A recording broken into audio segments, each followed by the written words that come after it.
Я все швы делаю вручную и произвожу это иглой. Швы можно делать как по войлоку, так и по коже, закрепляя, проводя какие-то окантовочные, укрепляющие и даже прошивочные по подошвочке. Если это вопрос идет о коже, тоже иногда я этой же иглой прошиваю и подошвенные вещи. И этой иглой также прошиваю и молнию. Установка молнии в ботиночках, если войлока касается. И здесь два вида шва.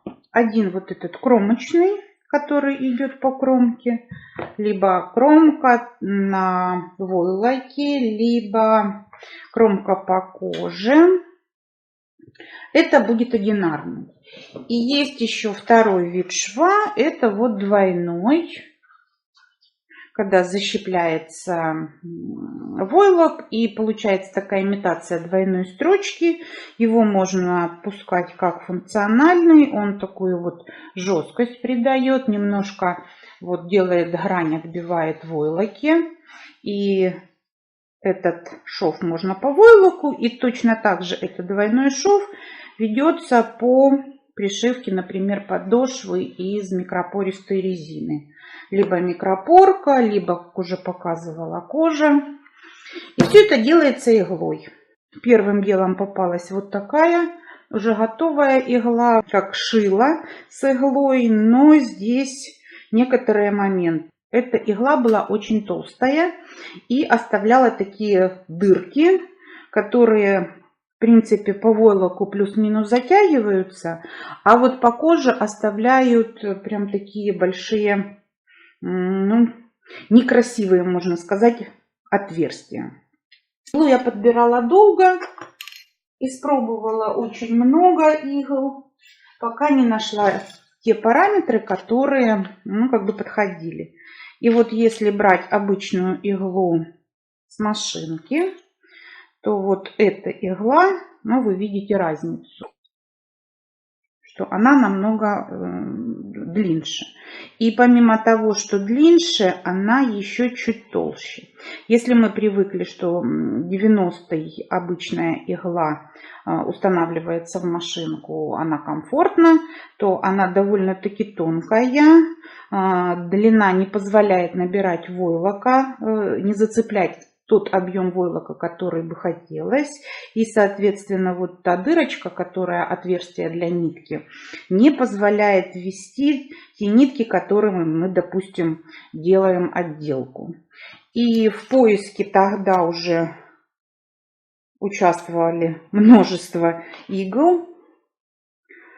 И те три параметра, которые есть в игле, это длина от ушка до конца колбы. Первый параметр. Второй параметр – это диаметр самой иглы. И, соответственно, размер ушка. Вот эти все три параметра между собой пропорциональны и все важны. Если мы берем более длинную иглу, да, удобно нам работать, войлок набирать, но тем не менее, чем длиннее игла, тем толще сама иголка. И здесь тогда вот наступает то, от чего пришли, остаются дырки. И да, толще игла, больше отверстие, но не подходит. И я где-то, наверное, год-полтора работала на игле, которая была длиной от ушка до колбы 3,9. Вроде бы нормально, но потом со временем перешла на 4,1. Казалось бы, вот эти 3 миллиметра дают все-таки комфорт в шитье. Иголку я устанавливаю в цангу. И тут с цангой, когда идет установка, удобно тогда, когда вот здесь вот ничего не мешает. То есть цанги, которые имеют вот здесь вот болтик при давливании, он мешает при производстве швов. Удобные цанги, которые вот имеют такое вот более тонкое основание, где вставляется игла. И желательно даже желательно, наверное, обязательно, чтобы в цанге было 4 лепестка. Вот состоящие из 4 лепестков закрывается ровно. И тогда вот, если мы с какой бы стороны не посмотрели бы, идет осевая такая вот установка. И равномерное зажатие со всех сторон. При подборе цанги смотрите, чтобы ваша цанга принимала вхождение отверстия до 2,2 мм. И тогда будет удобно установлено. Я использую, допустим, крючок у меня устанавливается. Этим крючком я прошиваю и подошву. Очень тонкая головка. 1,2. Шью подошвенные все прошивки. Ну и при необходимости, конечно, работаю и по коже. Но в отличие от работы иглы, крючок при каждом стежке выдирает войлок и работать тогда некомфортно. С иглой этих проблем нет. Игла спокойно ходит, войлок выходит, очень скользит хорошо. Тут нужны только немножко навыки, и навыки именно работы левой руки. Потому что левая рука делает те манипуляции, которые помогают нам делать стежок. Шить иглой удобно в том плане, что можно начинать в любом месте шов и заканчивать в любом месте шов. И когда уже шов заканчивается, тогда мы переходим на обычную иглу швейную. Одну нитку мы прячем в толщине войлока, и вторую мы тоже, изнаночную, мы тоже будем прятать в толщине войлока. Итак, первый шов, который я его называю одиночный, кромочный, он выполняется таким образом. Игла имеет с одной стороны площадку, с второй стороны такую вот канавку. И вы, когда будете вести швы, то мы понимаем, что кто-то правша, кто-то левша, кто-то шьет к себе, кто-то от себя. И здесь вы смотрите, площадка находится от стороны, откуда вы ведете швы. Канавка показывает то направление, куда вы двигаетесь. Я пользуюсь вот вдевателем, помогаю. Без проблем нитки помогает мне вдевать. И, например, шов, который кромочный. Вы вводите иглу, вытягиваете на обратную сторону. Теперь вы выравниваете концы и начинаете работать. Принцип и механизм, как обычная швейная машинка с челноком. То есть игла входит перпендикулярно в войлок, протыкается до упора, возвращается назад. И вот здесь вот, если у вас площадка, вам сразу приоткроют то ушко, которое вам нужно взять и в него перекинуть изнаночную нить. То есть назад вы возвращаете, и у вас уже стежок один готовый. Точно так. Второй вы делаете, вернули назад, в это отверстие перекинули нитку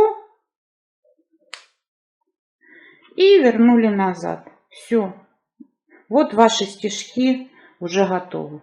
Процесс перетягивания лицевой или изнаночной нитки, тут вы смотрите, чтобы вот эта перецепка была в толщине войлока. Ну и, соответственно, подбирались бы тогда и сами нитки. Сейчас, если вы где-то сделали ошибку, можно легко распустить. И точно так же делается двойной шов. Двойной шов, который имитирует как бы два стежка вместе. Вы начинаете, вытягиваете. И у вас здесь теперь вступает несколько параметров. Длина стежков. На детских это будет где-то 3-4 мм, на взрослых 5-6. Тут вы уже смотрите сами. То есть длина, глубина набора, насколько вы возьмете, наберете на себя, на иглу толщины войлока. И ширина, где у вас иголка вынырнет с войлока. То есть получается длина, глубина и ширина выныривания иглы. Точно так. Назад потянули, вытянули петельку. Здесь перекинули. и вернули назад. А вот здесь вы можете затягивать более туго, тогда вот этот шов будет такой вот толстенький, такой рифлененький.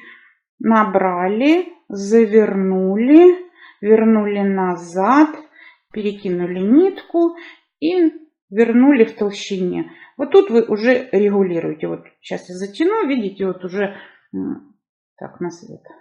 То есть уже формируется такой толстенький он. Или наоборот не толстенький, если вам надо.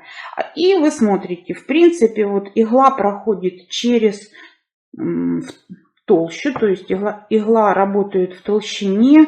Это не сквозной шов. То есть вот такой получается шовчик. Еще момент, когда иглы будете подбирать, у меня есть вот игла по коже, то есть что такое по коже? Определенная заточка самого носика, но здесь она нам не играет никакой роли. Заточка нужна тогда, когда игла установлена в машинку, и когда вот идет работа машинки по коже, игла проходит, раздвигая в коже волоски, вот саму дерму, когда игла заточена определенным углом, игла не так накаляется, соответственно, не так тупится, не так быстро выходят иглы, и поэтому вот такая заточка. Здесь она не нужна.